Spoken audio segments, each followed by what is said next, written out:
Welcome to special focus లో మనం చూస్తున్నాం సాధారణంగా ఏ పార్టీ అయినా ప్రభుత్వంలో ఉన్నప్పుడు తాము చేస్తున్న మంచి గురించి అదే పనిగా చెప్పుకుంటూ ఉంటుంది. ఓ కార్యక్రమం ప్రారంభమైన తర్వాతే కాదు, అది ప్రారంభమయ్యే ముందు అసలు ఆలోచన వచ్చిన వెంటనే ముందుగా ప్రచారాన్ని మొదలుపెడుతుంది. చేసింది కొంత, చేయబోయేది కొంత కలిపి ఓదరగొడుతూ ఉంటుంది. అసలు కార్యక్రమానికైనా ఖర్చు కన్నా ప్రచార ఖర్చే ఎక్కువైందేమో అనే తరహాలో ఆ ప్రచారం సాగుతుంటుంది అని మనం చూస్తూ ఉంటాం. ఇది అన్ని పార్టీలకు వర్తిస్తుంది. వైసీపీ అధికారంలో ఉన్నప్పుడు కూడా ఇదే జరిగింది.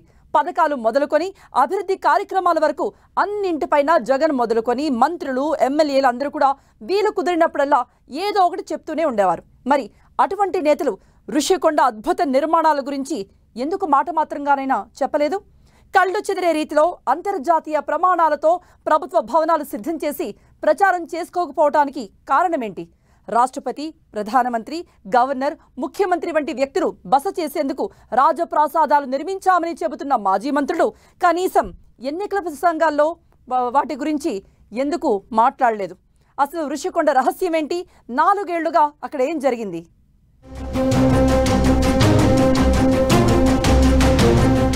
విశాఖ పర్యాటక కేంద్రం. ఋషికొండ అందాలు చూసేందుకు దేశ విదేశాల నుంచి పర్యాటకులు వస్తూ ఉంటారు. 2019లో వైసీపీ అధికారంలోకి వచ్చే ముందు వరకు ఋషికొండపై హరిత రిసార్ట్స్ ఉండేవి. పాత గదులు 34, కొత్త గదులు 24, కలిపి మొత్తం 58 గదులుండేవి. పర్యాటకులు ఆన్లైన్లో గదులు బుక్ చేసుకుని అక్కడ బస చేసేవారు. రెస్టారెంట్, సమావేశ మందిరాలు ఉండేవి. రాష్ట్రంలోని మిగిలిన ప్రాంతాలకు వచ్చినట్టే ఋషికొండకు కూడా పర్యాటకులు స్వేచ్ఛగా వచ్చి వెళ్లిపోయేవారు. వైసీపీ ప్రభుత్వం ఏర్పడిన కొన్నాళ్ల తర్వాత పరిస్థితులు మారిపోయాయి. 3 రాజధానుల అంశం, విశాఖ పరిపాలనా రాజధాని అన్న విషయం తెరపైకి వచ్చిన కొన్ని రోజులకే ఋషికొండ నిషిద్ధ ప్రాంతంగా మారిపోయింది. పర్యాటకులే కాదు, స్థానికులు కూడా అక్కడకు వెళ్లలేని పరిస్థితి ఏర్పడింది. ముందుగా 20 అడుగుల ప్రహరీ గోడ పైకి లేచింది. తర్వాత ఆ పరిసర ప్రాంతాల్లోకి ఎవ్వరినీ వెళ్లనివ్వలేదు. అక్కడ ఏదో జరుగుతోందని తెలుసు, కానీ ఏం జరుగుతుందో ఎవరికీ తెలియదు. ఋషికొండ రహస్యం నిగ్గు తేల్చేందుకు అప్పటి ప్రతిపక్ష నేతలు చేసిన ప్రయత్నాలు ఫలించలేదు. పవన్ కళ్యాణ్ ను విశాఖ దాటి వెళ్లనివ్వలేదు. లోకేష్, కమ్యూనిస్టు నేతలు ఇలా ఎవ్వరూ ఋషికొండ దరిదాపుల్లోకి కూడా వెళ్లలేకపోయారు. నేషనల్ గ్రీన్ ట్రిబ్యునల్ నిబంధనలకు విరుద్ధంగా కొండను తొలచి నిర్మాణాలు చేపడుతున్నారని, దీనివల్ల మొత్తం ఋషికొండకే ప్రమాదం ఏర్పడుతుందని ప్రతిపక్షాలు, పర్యావరణవేత్తల తరపున న్యాయస్థానాల్లో పిటిషన్లు దాఖలయ్యాయి. పర్యాటక భవనం పేరుతో దరఖాస్తులు చేసుకుని మరేవో నిర్మాణాలు చేపట్టారన్న మూకుమ్మడి ఆరోపణలు వినిపించాయి. గండికోట రహస్యం తరహాలో ఇలా 4 ఏళ్ల పాటు ఋషికొండ రహస్యం సాగింది.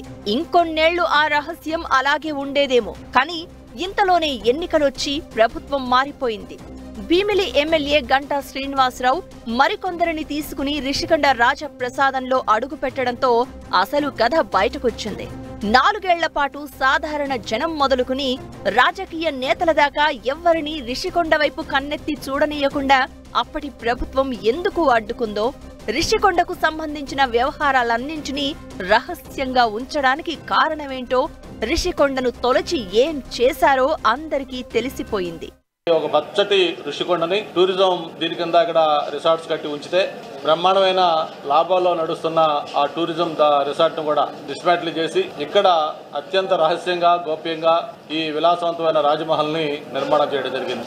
దాదాపు 500 కోట్ల రూపాయలు ప్రజాధనం వ్యయం చేసి ఒక్కొక్క హాల్ కానీ, లేకపోతే కింద మార్బుల్స్ కానీ, లేకపోతే శానిటరీ ఫిట్టింగ్స్ కానీ, ఫర్నిచర్ కానీ, ఇవన్నీ కూడా పూర్వకాలంలో మనం సద్దాం హుస్సేను, అలాగే మనం బెంగళూరులో బళ్ళారి గాలి జనార్దన్ రెడ్డి గారు, ఇటువంటి కొన్ని మనం టీవీల్లో, పేపర్లో, వీడియోల్లో చూసేవాళ్ళం.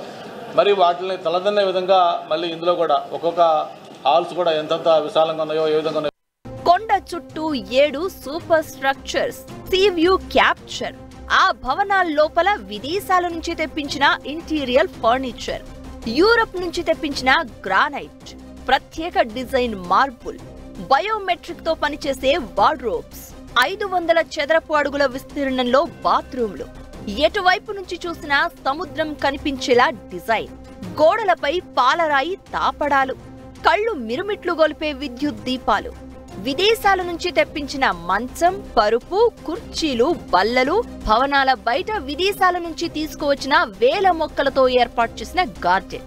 ఆ గార్డెన్ లో 20 కోట్ల ఖర్చుతో చేసిన విద్యుత్ అలంకరణలు, 2.5 లక్షలతో ఏర్పాటైన ఒక్కో విద్యుత్ దీపం. ఇలా రిషికొండపై ఉన్న నిర్మాణాల దగదగల గురించి ఎంత చెప్పినా తక్కువే. ఈ 7 బ్లాకుల్లో ఓ భవనంలోని బాత్టబ్, స్పా, బంగారం రంగులో ఉన్న కమోడ్ గురించి అంతర్జాతీయ స్థాయిలో చర్చ జరుగుతోంది. జగన్ తన కోసం, తన కుటుంబం కోసం నిర్మించుకున్నారని టీడీపీ ప్రభుత్వం ప్రచారం చేస్తున్న ఓ భవనంలో ఇవి ఉన్నాయి. బాత్టబ్ ఖరీదు 26 లక్షలని, బంగారం రంగులో ఉన్న కమోడ్ ధర 15 లక్షలని ప్రభుత్వం అంటోంది. ఇవాళ రుషికొండ భవనాన్ని గురించి కూడా ఆంధ్ర ప్రాంతంలో పెద్ద చర్చ జరుగుతుంది. ఒక వివాదము దాని మీద నడుస్తున్నది. జగన్మోహన్ రెడ్డి ఋషి వ్యాలీ యొక్క ఆ ఋషికొండ మీద ఆయన కట్టుకున్నది వ్యాలీలు, అది మొత్తంగా రాజకీయాల్లో ఉండేటువంటి సంక్షోభాన్ని, రాజకీయాల్లో ఉండేటువంటి కంప్లీట్ అసలు అవినీతిని అదేదో ఇది కేవలం ఒక మచ్చు తునక మాత్రమే. రాజ్యాంగంలో రాసిన సమసమాజము, న్యాయమైన సమాజము, సౌభ్రాతృత్వము, అన్ని మతాల వాళ్ళు కలిసి ఉండాలి అని రాజ్యాంగం మనకిచ్చినటువంటి మ్యాండేట్ను మర్చిపోయి మనము రాజకీయాన్ని కేవలం తమ స్వప్రయోజనానికి ఉపయోగించడం అనేటువంటి కల్చర్ ఏదైతుందో ఇది మారాలి. హరిత రిసార్ట్స్ ఆధ్వర్యంలో నడిచే రూములను అధునాతనంగా తీర్చిదిద్దడంతో పాటు కొండపై కొత్త భవనాలు నిర్మించారు. కొత్త నిర్మాణాల్లో నిబంధనలు పాటించలేదని టీడీపీ ఆరోపిస్తోంది. పాత భవనాల ఆధునికీకరణ, కొత్త భవనాల నిర్మాణానికి 500 కోట్లు ఖర్చు పెట్టారని ప్రచారం జరుగుతోంది. మొత్తం 9.88 ఎకరాల్లో విజయనగర, కళింగ, వేంగి, గజపతి బ్లాకులుగా భవనాల నిర్మాణం జరిగింది. విజయనగర బ్లాక్ నే 3గా విభజించారు. వాటికి చోళ, పల్లవి, తూర్పు కనుమలుగా పేర్లు పెట్టారు. ఏపీటీడీసీ ఆధ్వర్యంలో ఈ ఆధునికీకరణ కార్యక్రమాలు సాగాయి. రిసార్ట్లను ఆధునికీకరించే పనులు మొదలుపెట్టిన దగ్గర నుంచి అసలక్కడ ఏం జరుగుతుందో ఎవ్వరికీ తెలియదు. గంటా శ్రీనివాసరావు ఆ భవనాల వీడియోలు విడుదల చేసే వరకు ఆంధ్రప్రదేశ్లో ఇంత విలాస భవనాలు ఉన్న విషయమే బయటకు రాలేదు. 400 మందితో సమావేశం జరుపుకోగల మీటింగ్ రూమ్, 100 మందితో సమావేశాలకు సరిపోయే 4 రూమ్స్ ఉన్నాయి. 7 బ్లాకులుగా ఉన్న 3 భవనాలు అత్యాధునిక హంగులతో ఉన్నాయి. ఖరీదైన ఫర్నిచర్, చాండ్లియర్లు, బంగారు రంగు షవర్లు, కుళాయిలు, టీవీలు, అధునాతన డిజైన్లతో ఫ్యాన్లు, బిగ్ స్క్రీన్లు, ఖరీదైన కుర్చీలు, విలాసవంతమైన పడక గదులు. ఇలా రిషికొండ రాజభవనాల ప్రత్యేకతల గురించి, ఆ స్థాయిలో ఆ భవనాలను తీర్చిదిద్దడానికి అయిన ఖర్చు గురించి ఎంత చెప్పినా తక్కువే. రిషికొండ ప్యాలెస్ లో వాడిన ఇటాలియన్ మార్బుల్ టైల్స్ చూస్తే దిమ్మ తిరుగుతుందని, ఈ ఇటాలియన్ మార్బుల్ కోసం ఒక్కో అడుగుకు పెట్టిన ఖర్చుతో మధ్యతరగతి ప్రజలు చిన్న సైజ్ అపార్ట్మెంట్ కొనేయొచ్చని టీడీపీ ఆరోపిస్తోంది. ఆ ఆరోపణల సంగతి పక్కన పెడితే, విభజన బాధిత రాష్ట్రంగా, రాజధాని లేని రాష్ట్రంగా మిగిలిపోయిన ఆంధ్రప్రదేశ్ రాష్ట్రపతి, ప్రధానమంత్రి వంటి పెద్దల కోసం, పర్యాటకుల కోసం ఈ స్థాయిలో ఖర్చు పెట్టి భవనాలు నిర్మించే స్థితిలో ఉండడమే అసలైన విచిత్రం.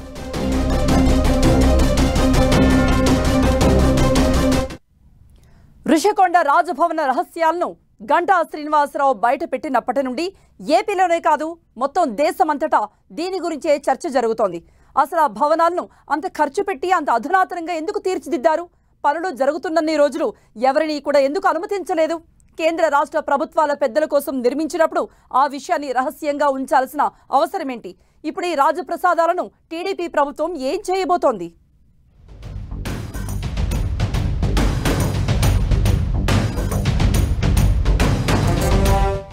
5-6 రోజులుగా రిషికొండ భవనాలపై దేశవ్యాప్తంగా చర్చ జరుగుతోంది. జాతీయ మీడియాలో సైతం దీనిపై ప్రత్యేక కథనాలు వస్తున్నాయి. ప్రజాధనాన్ని విలాసవంత భవనాలకు ఉపయోగించి దుర్వినియోగం చేశారని రాజకీయ నిపుణులు, సామాజికవేత్తలు ఆరోపిస్తున్నారు. జాతీయ media Sheesh Mahal of the south అని విమర్శిస్తూ కథనాలు రాస్తోంది. వైసీపీ మాత్రం రిషికొండ నిర్మాణాలపై వస్తున్న విమర్శలపై ఎదురు దాడికి దిగింది. అద్భుతమైన నిర్మాణాలు చేపడితే అవాస్తవాలు ప్రచారం చేస్తున్నారని వైసీపీ నేతలు ఆరోపిస్తున్నారు. అవసరమైతే సీఎం క్యాంప్ కార్యాలయంగా లేదంటే పర్యాటక శాఖ వాడుకునే విధంగా భవనాలు నిర్మించామని ఎన్నికలకు ముందు స్థానిక మంత్రి అమర్నాథ్, పర్యాటక మంత్రి రోజా చెప్పారు.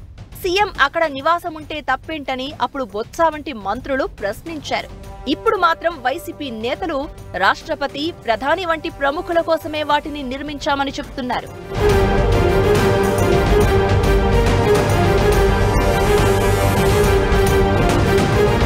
భార్యకు బీచ్ సైడ్ ప్యాలెస్ గిఫ్ట్ గా ఇస్తాను అని చెప్పిన వైసీపీ అధినేత అందుకు తగ్గట్టుగానే బీచ్ వ్యూ ప్యాలెస్ లు నిర్మించారని టీడీపీ సోషల్ మీడియా ప్రచారం చేస్తోంది. రిషికొండ రాజభవనాల వెనుక మరెన్నో విషయాలు దాగున్నాయని, ఇలాంటి కట్టడాలు ఇంకా ఉన్నాయని మంత్రి నారా లోకేష్ అన్నారు. రిషికొండ ప్యాలెస్ ను ఏపీ ప్రజలకు అంకితం చేస్తామని ట్వీట్ చేశారు. అయితే వైసీపీ ఈ ఆరోపణలను తిప్పికొడుతోంది. రాజప్రాసాదాల రహస్యం బట్టబయలైన రోజే వైసీపీ స్పందించింది. రిషికొండలో నిర్మించినవి ప్రైవేట్ ఆస్తులు కావని, ప్రభుత్వ భవనాలే అని తెలిపింది. విశాఖపట్టణానికి తమ ప్రభుత్వం ఇచ్చిన ప్రాధాన్యతను దృష్టిలో ఉంచుకుని భవనాలు నిర్మించామని, వాటిని ఎలా ఉపయోగించుకోవాలన్నది ప్రభుత్వం ఇష్టమని తెలిపింది. రిషికొండ రిసార్ట్స్ భవనాల్లోకి వెళ్లి ఫోటోలు తీసి పైత్యం ప్రదర్శించడం వల్ల టీడీపీకి మానసిక తృప్తి కలుగుతుందేమో కానీ విశాఖ ప్రజలకు మేలు జరగదని ట్విట్టర్లో విమర్శించింది. అలాంటి ప్రభుత్వ భవనాల్లోకి వెళ్లి ఫోటోలు తీయించి వాటికి వక్రీకరణలు జోడించి బురద చల్లాలని ప్రయత్నించడం వెనుక ఉద్దేశాలేంటో ప్రజలు గమనిస్తున్నారని హెచ్చరించింది. విశాఖ నగరానికి ఒక ప్రధానమంత్రి, రాష్ట్రపతి, సీఎం, గవర్నర్ వంటి వ్యక్తులు వెళ్లినా వారికి ఆతిథ్యం ఇవ్వడానికి సరైన భవనమే లేదన్న విషయాన్ని గుర్తించాలని వైసీపీ విమర్శించింది.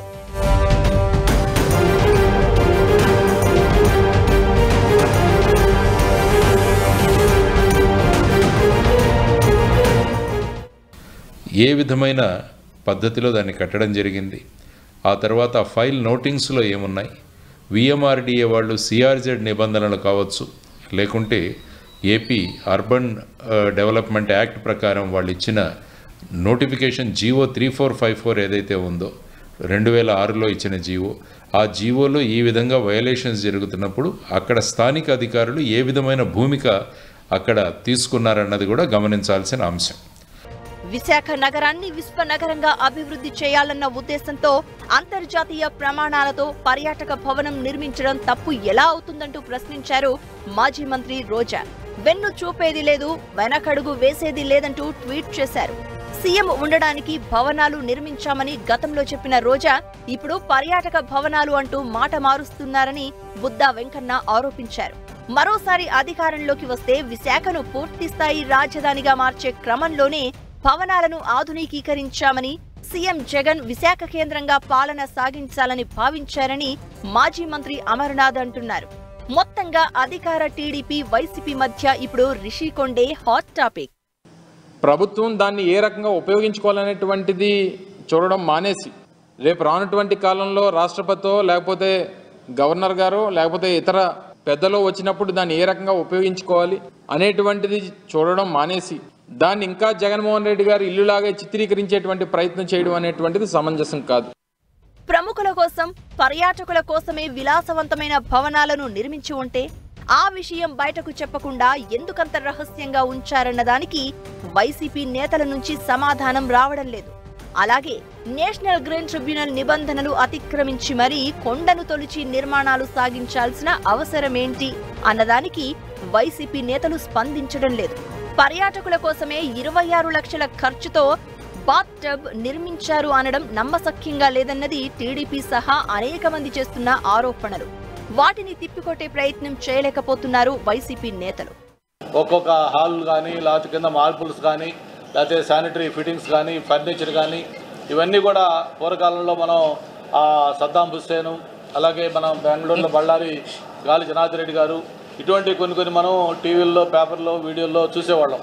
అత్యాధునిక హంగులతో ఉన్న భవనాలను ఇప్పుడేం చేయాలన్నది టీడీపీ కూటమి ప్రభుత్వానికి సవాల్గా మారింది. సీఎం చంద్రబాబు త్వరలో విశాఖలో పర్యటిస్తారని భావిస్తున్నారు. ఏపీకి అమరావతి పూర్తిస్థాయి రాజధానిగా ఉంటుందని, విశాఖను ఆర్థిక రాజధానిగా తీర్చిదిద్దుతామని చంద్రబాబు హామీ ఇచ్చారు. రిషికొండ భవనాలు కార్పొరేట్ల సమావేశాలకు, దేశ విదేశీ ప్రముఖులు, సెలబ్రిటీలు బస చేయడానికి అనువుగా ఉన్నాయి. భవనాలను కొన్ని ప్రైవేటు వ్యాపార సంస్థలకు లీజుకిచ్చి ఆ ఆదాయంతో సంక్షేమ కార్యక్రమాలు అమలు చేయాలన్న సూచనలు అందుతున్నాయి. సీఎం చంద్రబాబు దీనిపై తుది నిర్ణయం తీసుకోవాల్సి ఉంది.